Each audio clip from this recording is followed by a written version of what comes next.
আমরা বলেছি ধর্ম যার যার, নিরাপত্তা পাবার অধিকার সবার। এই আমার সনাতন ধর্মী মা বোনেরা বসে আছে, ভাই বন্ধুরা বসে আছে, তাদের মুখের হাসি দেখে বোঝা যায় তারা বিএনপির হাতে নিরাপদ। এদেশে যখনই বিএনপি রাষ্ট্র ক্ষমতায় ছিল, আপনাদের স্বাধীনতা, ধর্মীয় স্বাধীনতা, নিরাপত্তা নিশ্চিত করেছে। মানুষের বাক ব্যক্তির স্বাধীনতা ছিল না, এদেশে গণতন্ত্র ছিল না।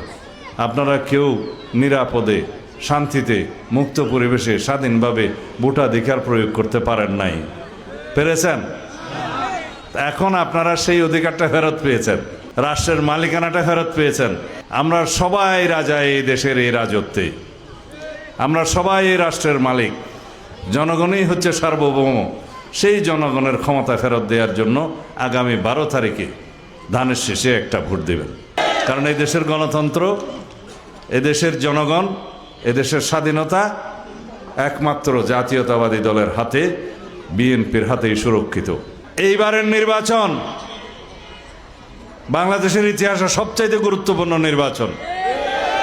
এইবারের নির্বাচন নির্ধারণ করবে বাংলাদেশের শক্তিশালী গণতান্ত্রিক প্রক্রিয়াকে। এইবারের নির্বাচন আপনার ভোটাধিকার প্রয়োগের জন্য একটা পরীক্ষা। স্বাধীনভাবে, মুক্ত পরিবেশে আপনি আপনার ভোট প্রয়োগ করবেন, আপনার প্রার্থীকে, পছন্দ মতো প্রার্থীকে আপনি নির্বাচিত করবেন এবং গণতন্ত্রের স্বাদ ভোগ করবেন। সেজন্য এইটা বাংলাদেশের ইতিহাসে সবচেয়ে গুরুত্বপূর্ণ নির্বাচন।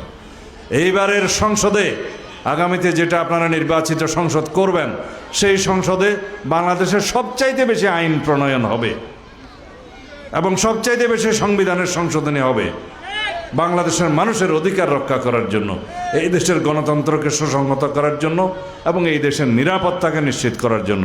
বাংলাদেশ জাতীয়তাবাদী দলের প্রত্যেকটা নেতাকর্মী এটা নিশ্চিত করবে যাতে আমার সনাতন ধর্মাবলম্বী ভাই বোনদের নিরাপদে সবাই ভোট কেন্দ্রে আসতে পারে, ভোট প্রদান করতে পারে, স্বাধীনভাবে তারা তাদের মতামত এবং রায় প্রদান করতে পারে। সেটা শুধু ভোটের দিনের জন্য নয়, আজীবনের জন্য আমরা এই দেশে ধর্মীয় স্বাধীনতা, সম্প্রীতি বজায় রাখতে হবে। আপনাদের মুখের হাসি দেখেই বোঝা যায় যে আপনারা সেটা বিশ্বাস করেন।